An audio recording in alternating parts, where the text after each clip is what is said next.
Hi everyone, hope you are doing well from wherever you're watching this channel, depending on your time zone. Now, yesterday, William Samoei Ruto in the company of Musalia Mudavadi and other leaders in Kenya Kwanza were in Western, to be specific, Vihiga County. Then from there, they went to Nyanza region, and they were specifically in Incase County. In these two visits, we saw the team that was accompanying Ruto concentrating more on responding to Uhuru Kenyatta. They are not even talking about mass action in this country, but they were just focusing on Uhuru Kenyatta. When Mudavadi got a chance to speak, he addressed Uhuru Kenyatta. Actually was in Vihiga, his message was directed to Uhuru Kenyatta. And I've seen it as shared, it has been shared largely on social media. Then now go to kiss people like Osoro and the team. Imagine Kimani Chungwa all the way from Kikuyu in Mount Kenya region coming to Kisii to respond to Uhuru Kenyatta. And with all this, then you wonder why they focus too much on Uhuru Kenyatta. Now, if you listen to what Osoro said in that event, a total manufactured propaganda.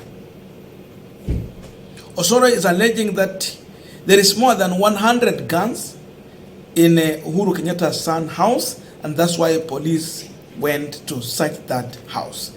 And they talk about the response from Uhuru Kenyatta. He bring the issue of amekuja kama ako mlevi, sijui anaongelesha Ruto kama yeye bado ndio deputy yake, and all those kind of things. You listen to it, you see the real propaganda coming out. Then people are asking so many questions. But first of all, I just want you to listen to Osoro shortly, and from here we are going to go deeper to understand why is Kenya Kwanza manufacturing propaganda as far as what they were doing at Uhuru Kenyatta's home is concerned. Rais wa Jamhuri ya Kenya. Wale ambao walikutesa wamenunulia watoto wao bunduki. Na unajua nyinyi wananchi hamjui, yule kijana wa Mheshimiwa Uhuru Kenyatta, kwa sababu wao wako entitled to security, kwa boma yake kuna 100 guns zimewekwa kwa nyumba, na zote anasema hako na licenses. 100 of them ziko ndani ya nyumba. Askari hawajamuuliza kitu, wameenda kule, wamefika huko, hata wakaambiwa wasifunguliwe kuingia, bunduki ziko ndani, wakatoka. Wakasema sawa, kwa sababu tuko na heshima na hii familia, wacha tuende. Wamesummon kijana, hataki kuenda. Badala ya kuenda ndiye ajibu ulipata wapi licenses hizi zote, ameita baba yake. Baba yake amefika kwa TV, alikuwa rais tunamheshimu, lakini amekuja kidogo, akiwa hapo amechapa ile yake, amekuja macho ni red, alafu ameanza kukuja hapo, anaanza kusomea rais wa Jamhuri ya Kenya, anasahau huyu sasa sio naibu wake. Kuulizwa na askari maswali, kuna makosa gani? We are all equal. Askari wakikuja kwa Osoro hakuna shida, nitawaeleza kama hii niko na hii bunduki nimetoa namna hii. As we continue with this discussion, just a quick request for those who are watching and you are not subscribed, please consider subscribing to our channel. Thank you so much, and again to all our viewers, please give this video a thumbs up. Thank you so much, and back to this discussion. Now, it is not only Osoro who has responded to Uhuru Kenyatta on this issue, but I'm starting with Osoro because remember it was in Kisii, and Osoro is the majority whip in the National Assembly. So he's a man who is driving a government vehicle, iko na bendera ya serikali. So when he speak, this is the team that is advising the president.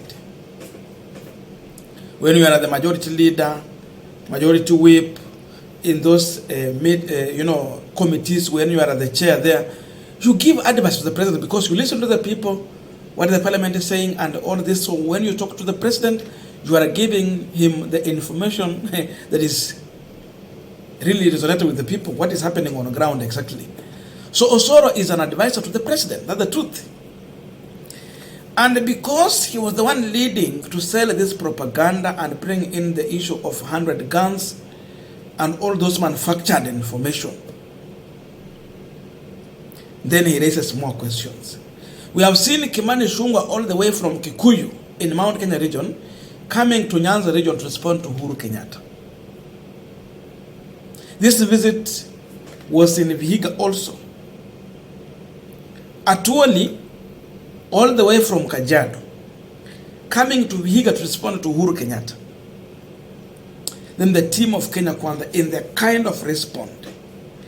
What we are seeing here is a panic. And because this government is panicked for what they did to Uhuru Kenyatta, they are now coming out to defend and divert the attention of Kenyans. Damage control. Already the damage has happened, and now they are in the process of controlling the already damaged things. So this is called damage control. And I want to tell you one thing. Was it yesterday or yesterday? Yeah, yesterday.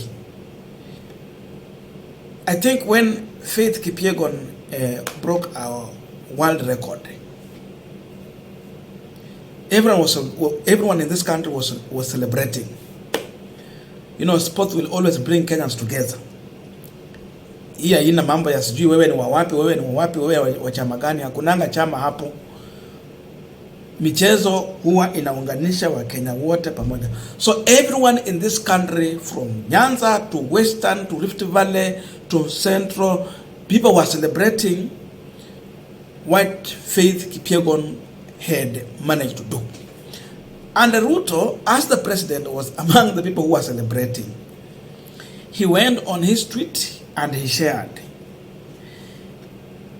Just go and read the comment section. It will tell you what Kenyans are feeling and thinking about William Samoei Ruto as the president. Go and read. I'm saying because we did a video. We went to the comment section and we extracted those comments. We brought and shared on this Punchline.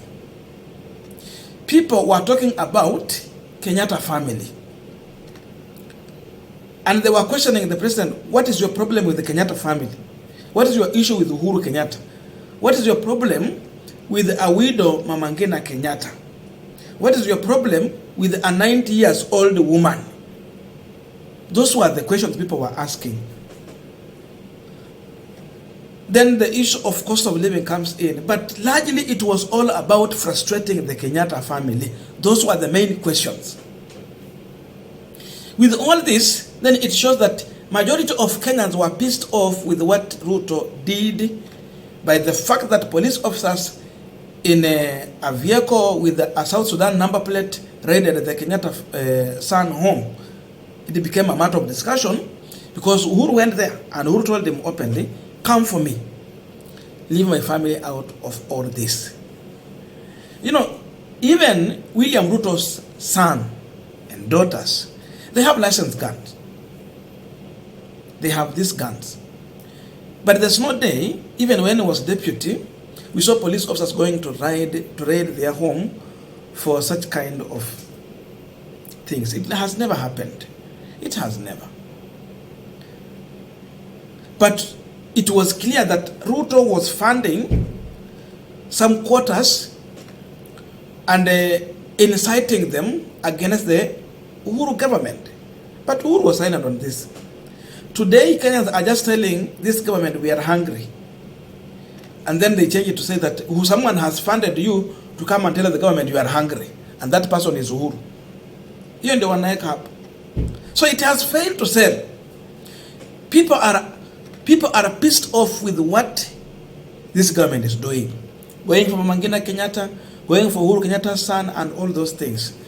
Because of this, they have sensed panic. And it is like people are departing from them. No one wants to associate with them. It means Uhuru Kenyatta is attracting sympathy.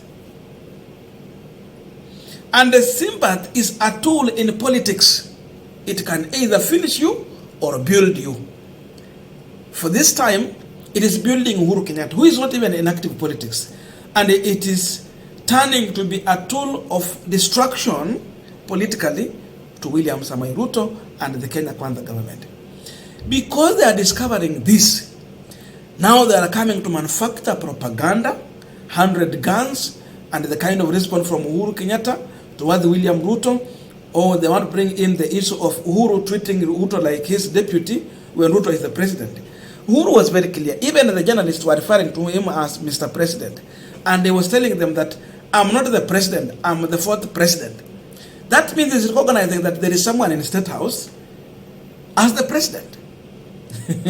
But see what Osoro is trying to bring here. So this is something that was well discussed. And everyone was assigned what to say and when to say and how to say it. They were well prepared. So they are just coming for a damage control that has already happened. This is a sense of panic. These people are walking on dangerous path because seemingly it's like they are on their own. Kenyans are not with them. Kenyans are now directing their sympathy towards Mama Ngina Kenyatta. Hata kama angekuwa kuna mambo hao wanamtafuta nayo, lakini vile wamechukulia haya mambo na kuyapeleka, it attracts sympathy. So Ruto is losing. Unajua kuna siku Uhuru decided to even get out of the media. His tweet handle alitoa, Facebook there was nothing. Na yeye ndiye alikuanga na the highest following ever in the country. Zilienda freeze. If Ruto is not careful with what he's doing and he refuses to listen to the people, then he continue to listen to people like Osoro, Ishungwa, Gashagwa, and the team. They will mislead him to an extent hata baki na mtu yoyote. Sababu ile shida kubwa ya Wakenya hapa ni njaa. Uwezi pea mtu pesa ndio aenda ambia serikali ako na njaa. So unasema tu sababu uko na njaa. Lakini kukuja kutetea serikali lazima ulipe watu ndio wakuja kutetea serikali. Uwezi fanya cha bure. That's the reality.